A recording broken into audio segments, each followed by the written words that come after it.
नमस्कार दोस्तों, मैं तेज चौधरी आपका आपके यूट्यूब चैनल पे हार्दिक स्वागत करता हूँ।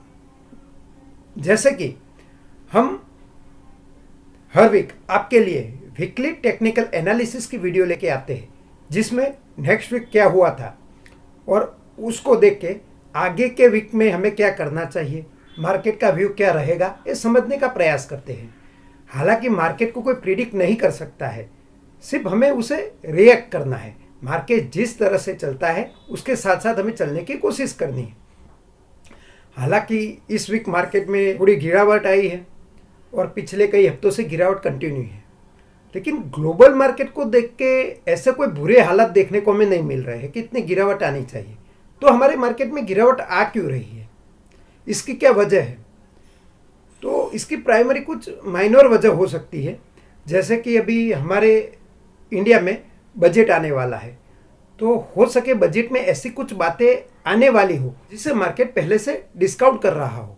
तो ये भी हो सकता है बजट आने के बाद ये गिरावट थम जाए, या ये हो सकता है कि कई बड़े बिग प्लेयर मार्केट में डर का माहौल क्रिएट कर रहे हो, क्योंकि उनको मालूम हो कि जब बजट आएगा तो कुछ अच्छा आने वाला हो, तो वो सस्ते दामों पे अपने लिए स्टॉक उठा सके। ये हो सकता है, ये संभावना है। कोई भी चीज़ हम ये नहीं कह सकते कि यही होने वाला है। तो अब हमें क्या करना है? तो हमें अपनी निगाहें सिर्फ और सिर्फ चार्ट पे गड़ा के रखनी है कि जब भी तेजी आने वाली होगी तो हमें चार्ट से दिखाई देगा। जब भी बाउंस बैक आने वाला होगा, मार्केट बॉटम कर चुका होगा, तो ये हमें चार्ट से पता चलेगा। हाँ, चार्ट से हम एकदम बॉटम से बाय नहीं कर सकेंगे, लेकिन जब बाइंग हो चुकी होगी बॉटम से, तो वे बड़े प्लेयरों के साथ हम बैठ के अपना प्रॉफिट एंजॉय जरूर से कर सकेंगे। तो बिना देर गवाए सीधे चलते हैं अपने चार्ट पे और करते हैं इस वीक की एनालिसिस। और चार्ट पे चलने से पहले अगर हमारी ये सीरीज आपको पसंद आती है तो इसे लाइक करना मत भूलिए, और अगर इस चैनल पे आप नए हैं तो ज़रूर से सब्सक्राइब कर लीजिएगा, ताकि आने वाली वीडियो की नोटिफिकेशन भी आप तक पहुंच सके। तो सीधे चलते अपनी चार्ट पे। तो दोस्तों, अब हम आ गए अपनी स्क्रीन पे, और जैसे कि आपके सामने भी निफ्टी का वीकली चार्ट है।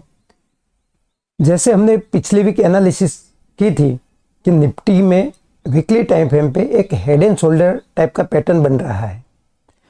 जो हमारा पहले का सपोर्ट था वो टूट गया था, तो अभी हमारे सामने सिर्फ दो ही रेखा है, यानी कि उसके लिए अभी जो सपोर्ट है वो 22,493 यानी कि तकरीबन 22,500 का वो उसका सपोर्ट रहेगा, और जो रेजिस्टेंस है वो 24,834 का।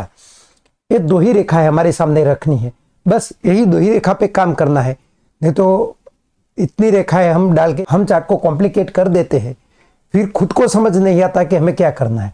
बस ये दो रेखाएं चार्ट में डालिए और आराम से अपनी स्ट्रेटेजी इस्तेमाल कीजिए कि सपोर्ट पे आए तो वहां से बाउंस बैक मिलता है तो हमें क्या करना है, या सपोर्ट तोड़ता है तो क्या करना है, या फिर रेजिस्टेंस पे जाता है, तब तक बीच में हमें कुछ करना नहीं है। हालांकि ये जो पॉइंट है वो तकरीबन 2000 पॉइंट की रेंज है, तो इस बीच रेंज में हमें छोटे टाइम फ्रेम पे कुछ करना पड़ेगा। बड़े टाइम फ्रेम में यानी कि लॉन्ग व्यू हमें इससे कुछ मिलने वाला नहीं है। हालांकि जो हेड एंड शोल्डर की नेकलाइन थी वो अभी तक ब्रेक नहीं हुई है, तो उसका भी हम इंतजार करेंगे। और ये हेड एंड शोल्डर देखिए कि शोल्डर के अंदर ये हेड और ये शोल्डर, अब देखिए दूसरा शोल्डर बना रहा है। अब थोड़ी डीप अगर हम एनालिसिस करना चाहे तो हम यहां एक दूसरी रेखा भी डाल सकते हैं इस तरह से।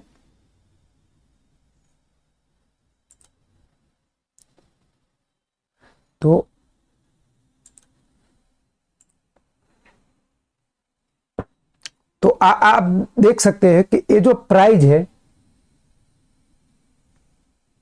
वो कॉन्ट्रैक्शन हो रही है, यानी कि कहीं से ब्लास्ट आ सकता है। अब डाउन ट्रेंड तो चालू है ही है, वो तो हमने आपसे बात की थी कि आप देखिए ये श्रेणी शुरू हो गई है कि हायर लो, लोअर, ये लोअर लो, ये हायर लो, फिर से ये हायर लो, अब बनेगा लोअर लो। तो डाउ थियरी के हिसाब से इसमें डाउन ट्रेंड अभी शुरू है, जब तक अप ट्रेंड नहीं होता है तब तक हम इसमें अपसाइड नहीं देखेंगे। हालांकि ग्लोबल मार्केट में ऐसा कुछ डाउन नहीं है, हमारे यहाँ जो भी बेरिशनेस दिखाई दे पड़ रही है उसकी वजह ये भी हो सकती है कि मार्केट अगर बजट आने वाला हो उसे वो एडवांस में डिस्काउंट कर रही हो, ये हो सकता है। अब इसे हम अगर डेली टाइम फ्रेम पे देखें तो आप देखिए डेली टाइम फ्रेम पे हम क्लियर देख सकते हैं कि ये जो श्रृंखला बनी हुई है हाई लो और लो लो की, वो अभी तक चालू है। इस लोअर टाइम फ्रेम पे अगर एनालिसिस हम करना चाहे तो आप देख सकते हो कि क्लियर कट हमें कोई भी व्यू यहाँ पे नहीं दिख रहा है, यहाँ पे हमें क्लियर कट कोई भी व्यू दिख नहीं रहा है, ये चौपीनेस है, पूरे की पूरी चौपीनेस है। तो ऐसे मार्केट में बेहतर है कि हम लॉन्ग टर्म का अपना व्यू कुछ नहीं बनाए। तो अभी वॉलेटिलिटी बढ़ी हुई है, उसका वजह यह है कि बजट जो है वो नज़दीक है। तो निफ्टी में अपनी एनालिसिस इतने ही रखते हैं और डीप में हम नहीं जाएंगे कि जितना क्लियर व्यू रखेंगे उतना हमारे लिए अच्छा रहेगा। बैंक निफ्टी में आप देखोगे कि इसका जो सपोर्ट था 48,300 के नज़दीक, अभी मार्केट वहीं पे आके खड़ा है।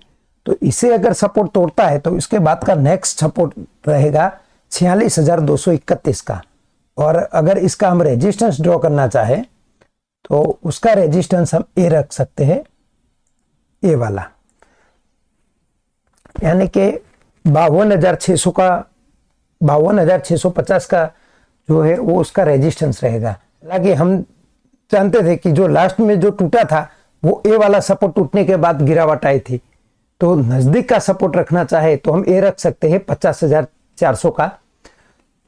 तो ये नजदीक का रखेंगे, लेकिन ये सपोर्ट इतना मायने नहीं रखेगा जितना ये सपोर्ट हमारे लिए मायने रखेगा। तो इसमें भी ज्यादा लाइनें हमें ड्रॉ नहीं करनी है, बस अभी नजदीक का सपोर्ट ए रख लीजिए। इसे हम जरा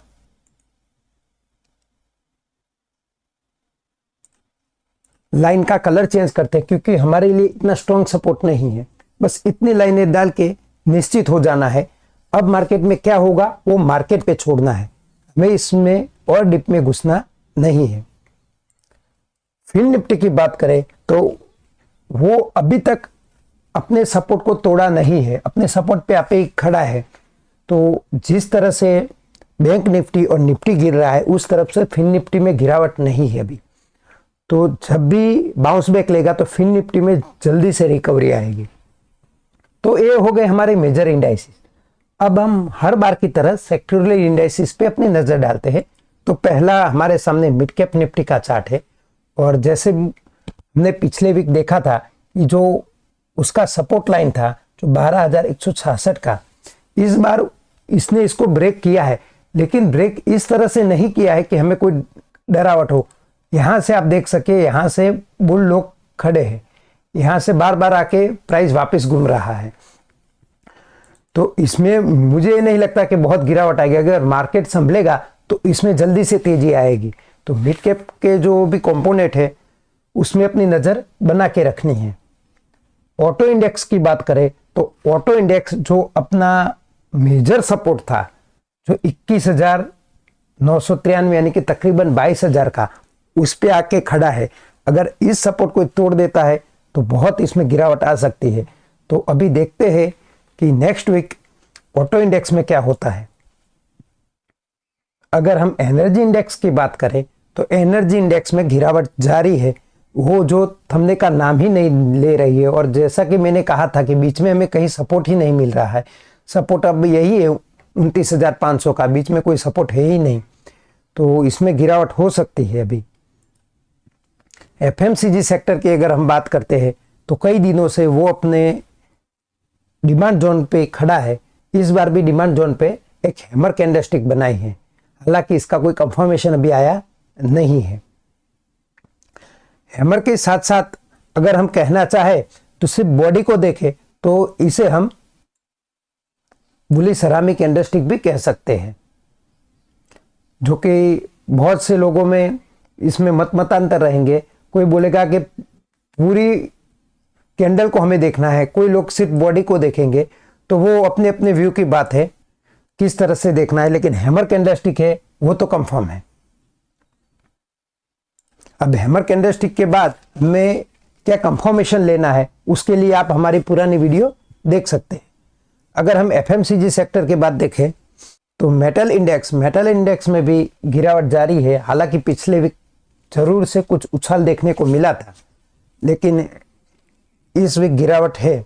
अब देखते हैं आगे क्या होता है, क्योंकि ये जो हमने सपोर्ट और रेजिस्टेंस की लाइन बनाई है, उतनी लाइन को अपने चार्ट पे अंकित करके हमें सिर्फ यही देखना है कि ये लाइनों पे, यानी कि ये जो सपोर्ट है, रेजिस्टेंस जोन है, लाइन है, उस पे क्या रिएक्ट करता है मार्केट प्राइस। फार्मा इंडेक्स की बात करें तो फार्मा इंडेक्स में भी गिरावट है। उसने अपने जो नजदीक का सपोर्ट था 21,980 का, उसको ब्रेक कर दिया है।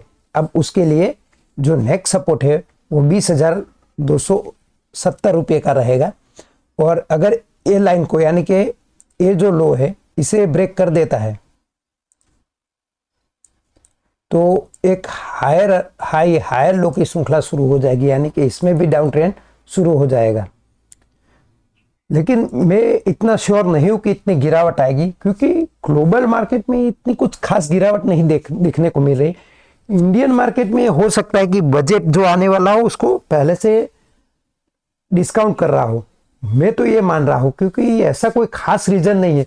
हालांकि थोड़े क्वार्टरली रिजल्ट आ रहे हैं, वो थोड़े बहुत डाउन है, जीडीपी डाउन है, लेकिन इतनी बड़ी वजह नहीं है कि इतनी ज्यादा गिरावट आ जाए। फार्मा इंडेक्स के अलावा हमारा सेक्टोरियल एनालिसिस में लास्ट इंडेक्स है रियल्टी इंडेक्स, और इस बार तो आप देखिए धमाके की गिरावट आई है। इस बार 9.25% की गिरावट, बहुत बड़ी गिरावट रियल्टी इंडेक्स में, यानी कि रियल्टी इंडेक्स में काले बादल तो मंडरा रहे हैं। तो ये हो गए हमारे सेक्टोरियल इंडाइसिस। कोई भी इंडाइसिस ऐसा नहीं है कि जिसमें हमें तेजी देखने को मिले। फिर भी अगर हम देखना चाहे तो एक आईटी इंडेक्स हम देख सकते हैं। तो आईटी इंडेक्स में आप देखिए कि ये अपने आप को संभाले हुए है। अब इसकी जो सपोर्ट लाइन थी वो खिसका कर हम यहां तक ला सकते हैं। तो आईटी इंडेक्स अपने आप को संभाले हुए है। इस बार उसमें 3.5% की तेजी देखने को मिली। हालांकि कोई खास तेजी नहीं है। जो पिछले वीक उसकी गिरावट थी 0.6% की, उसके मुकाबले तेजी कोई ज्यादा मायने नहीं रखती। लेकिन ये जो इंडेक्स है अपने आप को संभाले हुए हैं। अब हम हर बार की तरह ग्लोबल इंडेक्स में पहले डाउ जोन्स के दर्शन करेंगे। और डाउ जोन्स में आप देख रहे हैं कि पिछले 2 वीक से कंटिन्यू तेजी देखने को मिल रही है, कि और वो भी बड़ी बड़ी कैंडलों के साथ। तो इसमें भी तेजी बन रही है। नास्डैक में देखिए, इसमें भी तेजी बन रही है। यानी ग्लोबल मार्केट में कहीं से भी नेगेटिव संकेत हमें देखने को नहीं मिल रहे। यूएस गवर्नमेंट बॉन्ड है, उसमें भी पिछले वीक गिरावट आ गई थी। इस बार हल्की सी तेजी आई है, लेकिन उसे मिटिगेट नहीं किया है। अगर हम डॉलर इंडेक्स की बात करें तो यूएस डॉलर इंडेक्स में बड़ी गिरावट आई है, जो हमारे मार्केट के लिए अच्छी बात हो सकती है। इसी चीज को हम रूपी टर्म में अगर देखें,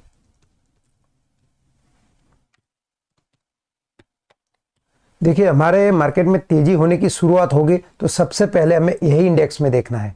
तो इस बार आप देख सकते हैं कि इस बार अच्छी सी गिरावट आ गई है। पिछले वीक जितनी हाई बनी थी कैंडल, उतनी ही गिरावट इस वीक आ चुकी है। अगर यहां से हमें गिरावट का दौर कंटिन्यू देखने को मिलेगा तो हमारे इंडियन मार्केट में बड़ी तेजी देखने को मिलेगी। तो ये अच्छी बात है। लेकिन अभी गिरावट शुरू हो गई ये हम नहीं कह सकते, क्योंकि आप देखिए यहां से कंटिन्यू रैली, एक भी रेड कैंडल देखने को नहीं मिल रही। पहली रेड कैंडल, यानी कि ठहराव भी हो सकता है, पुल बैक भी हो सकता है। अगर गिरावट आए तो हमारे लिए अच्छी बात है। मैं भी चाहता हूं उसमें कुछ गिरावट आए तो इंडियन मार्केट में तेजी देखने को मिले, लेकिन वो हमारे चाहने से नहीं होगा। अगर हम गोल्ड का चार्ट देखें, क्योंकि ये चार्ट है ना, वो इंडियन मार्केट के लिए देखना बहुत जरूरी है। इससे ही हमें पता चलेगा कि नेक्स्ट वीक क्या होगा। गोल्ड में इस वीक उछाल है, यानी कि डर बना हुआ है, वो बताते हैं। गोल्ड में जब भी उछाल आता है तो स्टॉक मार्केट से पैसा निकाल के लोग गोल्ड में जाते हैं। जब भी ऐसी कोई फियर की परिस्थिति पैदा होती है तो लोग अपने पैसे निकाल लेते हैं स्टॉक मार्केट से। उसके गिरावट और बढ़ जाती है और उसका जो इन्वेस्टमेंट होता है वो गोल्ड में होने लगता है, तो गोल्ड में तेजी होने लगती है। तो इस वीक इसमें बड़ी तेजी देखने को मिली है, तकरीबन 1.25% की तेजी, और इस बार ये ऑल टाइम हाई पे गोल्ड बंद हुआ है। तो ये हमारे लिए अच्छे संकेत तो नहीं है। अगर हम सिल्वर को देखें